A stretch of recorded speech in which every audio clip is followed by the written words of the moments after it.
Hello developers. अगर आप JavaScript developer हो तो एक क्वेश्चन बहुत इंपॉर्टेंट है। जावास्क्रिप्ट मेमोरी में वेरिएबल स्टोर कैसे करता है? कब वैल्यू कॉपी होते हैं, कब रेफरेंस कॉपी होते हैं और कब ओरिजिनल ऑब्जेक्ट चेंज हो जाता है? ये सब डिपेंड करता है जावास्क्रिप्ट मेमोरी मॉडल। आज के वीडियो में हम सीखेंगे stack versus heap memory in JavaScript. So hello developers, welcome back to the Roxy coder channel. ये JavaScript object oriented programming series का 7th ट्यूटोरियल है। अगर आप जावास्क्रिप्ट को डीपली सीखना चाहते हो तो एक कॉन्सेप्ट बहुत इंपॉर्टेंट है, जावास्क्रिप्ट मेमोरी मॉडल। ये कॉन्सेप्ट हेल्प करता है समझने में वेरिएबल्स मेमोरी में कैसे स्टोर होता है, ऑब्जेक्ट का रेफरेंस कैसे काम करता है, कॉपी और रेफरेंस में डिफरेंस क्या है। और बिलीव करो, ये कॉन्सेप्ट जावास्क्रिप्ट इंटरव्यू में भी पूछा जाता है। तो चलिए बिना टाइम वेस्ट के स्टार्ट करते हैं। जावास्क्रिप्ट में मेमोरी मेनली दो पार्ट्स में डिवाइडेड होते हैं। First stack memory, second heap memory. Stack memory use होते हैं प्रिमिटिव वैल्यू स्टोर करने के लिए। For example number, string, boolean, null, undefined, यह है primitive value. Stack memory primitive value को स्टोर करने के लिए स्टैक मेमोरी का यूज होता है। एग्जांपल के थ्रू देखते हैं कैसे जावास्क्रिप्ट के अंदर stack memory and heap memory को यूज करते हैं। तो फर्स्ट एक फाइल क्रिएट करते हैं, जैसे memory dot JS. File create हो गया, अभी कोड लिखते हैं। एक वेरिएबल लेते हैं एंड वैल्यू असाइन कर देते हैं, सपोज a इक्वल 10। मेमोरी के अंदर जो a है, a का वैल्यू है 10। देन और एक वेरिएबल b के अंदर a को असाइन कर देते हैं। तो ये जो लेट a इक्वल 10 है, ये स्टैक मेमोरी में स्टोर हो रहा है। And let b equal a, यहाँ वैल्यू कॉपी होते हैं। अभी b का जो वैल्यू होगा वो है 10, क्योंकि a का जो वैल्यू है वो कॉपी हुआ है b के अंदर, तो b का वैल्यू अभी 10 है। b के अंदर 20 असाइन करते हैं। देखो, जब b का वैल्यू 20 असाइन किया है, अभी a का जो वैल्यू होगा 10 एंड b का वैल्यू होगा 20। b का वैल्यू चेंज हो गया, लेकिन a चेंज नहीं होगा, क्योंकि कॉपी अलग मेमोरी में है। इसलिए a का वैल्यू है 10 एंड b का वैल्यू है 20। सो console डॉट लॉग b के अंदर 20 प्रिंट होगा एंड a के अंदर प्रिंट होगा 10। तो प्रिंट करते हैं नोट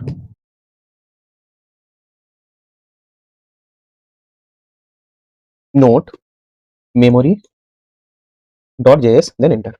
देखो, b का वैल्यू प्रिंट हुआ है 20 एंड a का वैल्यू 10 प्रिंट हुआ है। लेकिन जब हम ऑब्जेक्ट्स यूज करते हैं तो ये कॉन्सेप्ट कंप्लीटली चेंज हो जाते हैं। हीप मेमोरी यूज होते हैं ऑब्जेक्ट्स, एरे, फंक्शन स्टोर करने के लिए। देखो, ये जो वैल्यू है ये स्टैक मेमोरी के अंदर स्टोर हो रहा है, बट जब ऑब्जेक्ट, एरेस एंड फंक्शन को स्टोर करते हैं तब हीप मेमोरी का यूज होता है। Comment stack memory, stack memory.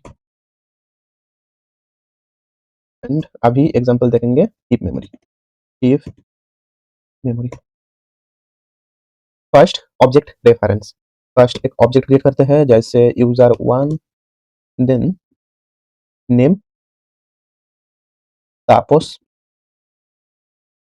देखो, ऑब्जेक्ट के अंदर नेम प्रॉपर्टी है, अभी लेट यूजर 2 के अंदर यूजर 1 को असाइन करेंगे and user 2 dot name print करते हैं, सपोज राहुल। देन कंसोल के अंदर प्रिंट करेंगे यूजर 1 डॉट नेम। क्लियर कर लेते हैं। देन देखो, कंसोल के अंदर राहुल प्रिंट हो रहा है। फर्स्ट यहाँ यूजर 1 ऑब्जेक्ट क्रिएट हुआ है, देन ऑब्जेक्ट हीप मेमोरी में स्टोर होता है, स्टैक में सिर्फ रेफरेंस स्टोर होता है। देन यूजर 2, यहाँ ऑब्जेक्ट कॉपी नहीं हुआ, सिर्फ रेफरेंस कॉपी हुआ।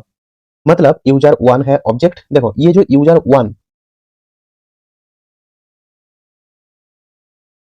1 एक ऑब्जेक्ट है एंड यूजर 2, ये जो यूजर 2 है ये सेम ऑब्जेक्ट है, सेम ऑब्जेक्ट। इसलिए जब user 2 dot name Rahul assign किए हैं, यहाँ ऑब्जेक्ट चेंज हो गया और क्योंकि दोनों सेम ऑब्जेक्ट को रेफर कर रहे हैं, इसलिए ओरिजिनल भी चेंज हो गया। जैसे फॉर एग्जांपल मेमोरी के अंदर यूजर 1 रेफरेंस 1 है एंड यूजर 2 रेफरेंस 2 है, ये है रेफरेंस 2 एंड ये जो यूजर 1 है ये है रेफरेंस 1। अभी जब हीप मेमोरी के अंदर स्टोर होता है, जैसे हीप मेमोरी के अंदर रेफरेंस 1 के अंदर सपोज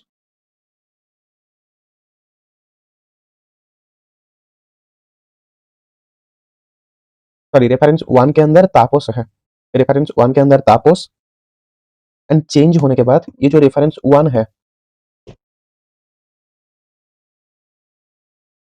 रेफरेंस 1 का जो वैल्यू है नेम प्रॉपर्टी वो राहुल हो गया, इसलिए राहुल प्रिंट हो रहा है। इसी वजह से जावास्क्रिप्ट में कभी-कभी अनएक्सपेक्टेड बग्स आता है। जावास्क्रिप्ट का जो मेमोरी का रूल्स होता है, प्रिमिटिव वैल्यूज के लिए स्टैक मेमोरी का यूज होता है। जैसे प्रीमिटिव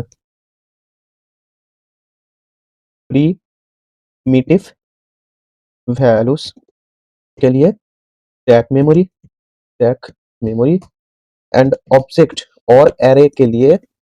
ऑब्जेक्ट एरे और फंक्शन के लिए हीप मेमोरी का यूज होता है, हीप मेमोरी। ये है मेमोरी का रूल। अभी और एक एग्जांपल को देखते हैं, ऑब्जेक्ट कॉपी सॉल्यूशन।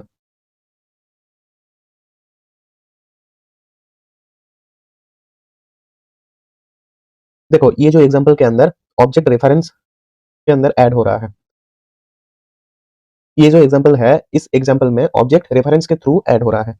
अगर न्यू ऑब्जेक्ट बनाना है तो कैसे न्यू ऑब्जेक्ट को बनाए, तो एग्जांपल देखते हैं। फर्स्ट यूजर 1 के अंदर name property, then name property के अंदर तापोस, देन लेट यूजर 2, देखो स्प्रेड ऑपरेटर का यूज करना है, स्प्रेड ऑपरेटर यूज किया है।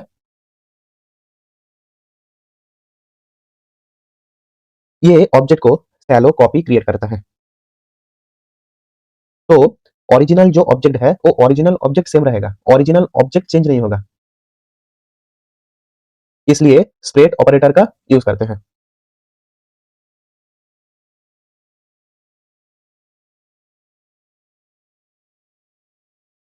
अभी यूजर 2 डॉट नेम करते हैं Rahul, then console dot log user 1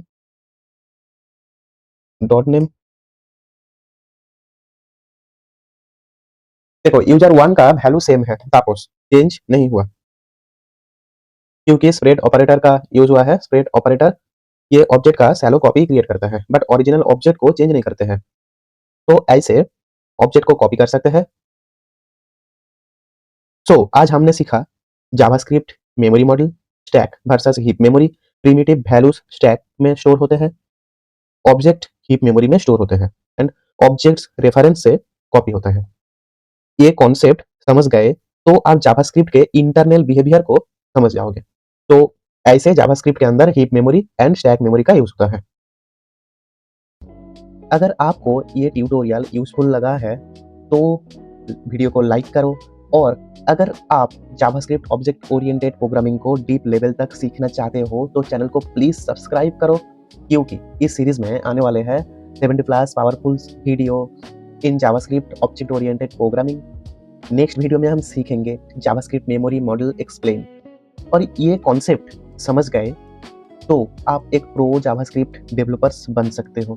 तो मिलते हैं नेक्स्ट वीडियो में। Happy coding, bye bye, take care.